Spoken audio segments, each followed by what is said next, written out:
Welcome to Lake of Isles here in North Stonington, Connecticut, as the 2012 America's Sky Men's Golf Championship visits the Constitution State. I'm Brian Irizarry. I'll be your tour guide over the next 3 days as we get to learn about a 12-team conference that for the first time ever will get an automatic bid to the NCAA. Here on day one, had a chance to catch up with the commissioner of the America's Sky, Ed Grom. A beautiful day here for the opening day of the tournament here at Lake Isles, and let's talk a little bit about the America's Sky as the fact that this is the 5th year for the conference. It's a conference that spans over 9 states. So how did you get all these teams coming together to create one conference? Well, actually, the conference is built of teams that are either NCAA Division I independents or they're in conferences for their other sports that don't sponsor men's golf. So we have a mix of schools from the Big Sky Conference, the Great West Conference, out here in the Northeast as well. So it's a hodgepodge of schools, but this thing started 5 years ago. It had some great foresight of the people here at Hartford, the people at Weber State, the people in Northern Colorado to put this thing together. You know, the NCAA, they mandate that you be together for at least 2 years. And 7 of the schools have to be Division I schools for 8 years. So there was a little bit of a waiting period before we can get the automatic bid, but it's here now this year, and we're really excited. Let's talk a little bit more about the automatic bid from a commissioner standpoint. Is that something that you need to negotiate, and what is the process that someone needs to go through to make sure that you get that? Well, actually, there's some benchmarks that the NCAA puts in for Division I qualifying for championships. Number one, you have to have 7 schools that have been Division I for 8 years. Number two, you had to play together for 2 consecutive years. So right now we have 7 schools that are Division I active for 8 years, and teams like Houston Baptist, teams like North Dakota. I mean, they'll add years onto their transition period. So probably in 3 years we'll have 8 or 9 schools that are Division I, and so we won't have to worry about maintaining that number over the years. But at that point, we play a championship, and the winning team will advance to regionals, and the top individual who's not on that winning team will also qualify. Obviously, we talked about it here in the beginning of this interview that the conference spans, Texas, California, Utah, Illinois, Utah, all those states. But you decided to choose Lake of Isles. It's the #1 golf course here in the state. It's a top 100 course. Tell us a little bit about what goes into choosing the location. Obviously, you try to move it around the conference, but what made you choose Lake of Isles here this year? Actually, what we do is we split the conference into 3 regions. We have a West region, Central region, and East region, and we move the conference every year into each one of those locations. This year, it happened to be the East. The teams in the East are Binghamton, Hartford, North Dakota, and Chicago State.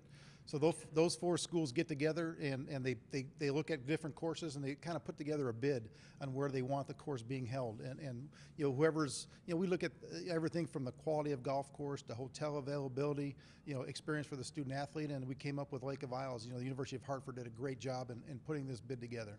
Kind of like a production would do. Let's say if you're setting up an event at a baseball stadium, do you come on in early, take a look at it? I know right before everybody teed off, you said, here's some new ground rules, this hole, this hole, this hole. Do you go ahead and do that as well? You know what? After the selection was made, I made a trip out here 2 weeks ago. I wanted to meet with the Lake of Isles people here, the people in the clubhouse, the people who set the pins, the rules officials who come in every year to help officiate the event, and just talk to them and get a feel about what they think a good course setup should be. So and also I check with the hotels as well to make sure those things are on par with what we expect. And Lake of Isles is passed the test with flying colors.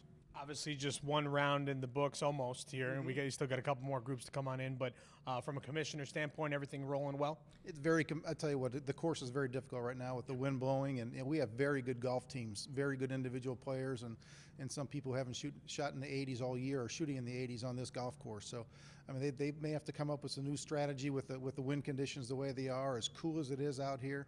I mean, Hartford is, they're at home, but still, it's still a windy course, and it's hard for everybody. As always, we appreciate the time. Welcome to Connecticut. Thank you very much. Great to be here. All right, that's the 3rd-year commissioner, Ed Grom.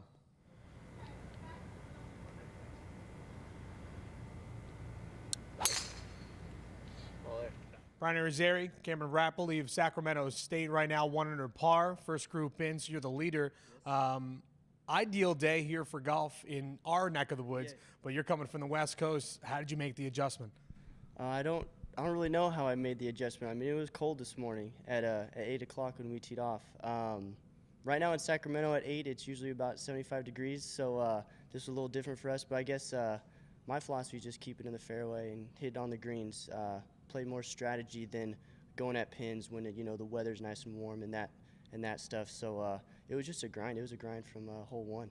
Did you get a point where maybe on a specific hole that you kind of felt comfortable and maybe the temperature kind of rose up, not to 75 degrees, but where you felt comfortable?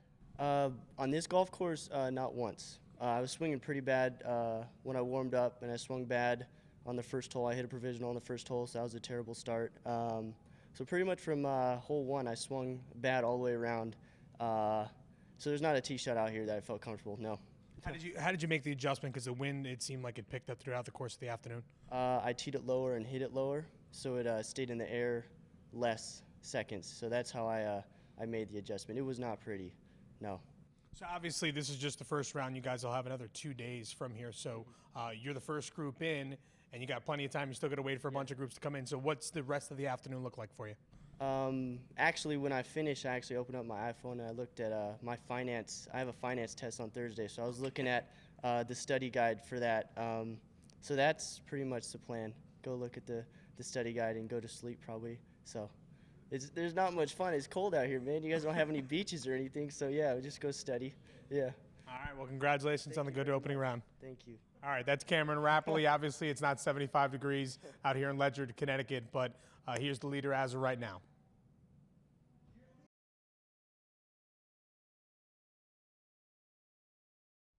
Here with Hartford freshman Anthony Vecchiarelli, and through 15, you were tied with the leader, and then all of a sudden you wind up hitting a rough patch at 16 and 17, finished up strong with a birdie on 18. What was it about 16 that gave you so much issues? 16, the hole, it was about 200 yards. It was dead into the wind, dead downhill, and I was in 20 yards extra club, and it just sailed on me, like went a little right, and it plugged into a bunker. And it was kind of like a down slope too, so I hit it and just shot right out, went over the green, and like behind the green, it's like a huge like down slope, and it's probably 20 yards downhill. So now I'm in like a giant flop shot, like up and over, hit that long back into the bunker, and then made up and down for double. Obviously, the game of golf, sort of relaxing but frustrating all at the same time. Yeah. From hole to hole, how do you kind of change your mindset and clear it, whether you had a good hole or a bad hole? Well, like when you have a bad hole, you want to build on that momentum. If you have a bad hole, you just gotta forget about it and just move on. Like it's past. Like can't do anything about it, so you just gotta move on from it. The winds, I guess, since this morning, the wind really picked on up. Does that adjust your game on how you're doing it? Are you going to club level up or down? It all depends. You have to like more knockdown shots so the wind won't hit it as much. That's basically it. Obviously, majority of the time you had one of the better rounds, and going into tomorrow, you guys will have some practice time right now. What do you want to focus on here before you guys leave the course to make sure that you're prepared for tomorrow's round? Just keep going to the range. Just, like you don't stop hitting balls. You got to keep hitting balls. I putted really good today, so I'm happy about that. But I had a couple decent shots that I could have hit better. So just going to the range and just keep pounding balls. Well, thanks for the time. Good round except for the 2 holes, but we'll see you tomorrow. Thank you very much. All right, that's the freshman and Anthony Vecchiarelli, one of the leaders here for the Hartford Hawks. Stay tuned to hartfordhawks.com for more information. Let's take a look at the team leaderboard. After round 1, Sacramento State just 2 over par. Then Houston Baptist 19 over par. Then Hartford 22.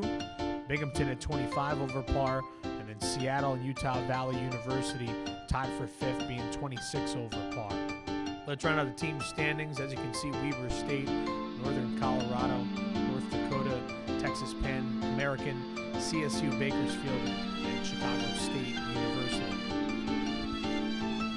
Now let's take a look at leaderboard individuals. And Cameron Rappley, as we featured earlier on here, he's 1 under par. Then Ryan Williams out of Sacramento State, as they're the 1-2 combos. Mason Casper, Jake Johnson, Preston Stanley, Jordan Weir, and then Brandon Wilhide. And Trevor Fiedler from Binghamton, Wally Gonzalez, and then the Hartford Hawks tied for 7th. And then you have 6 other individuals tied for 10th place after round 1.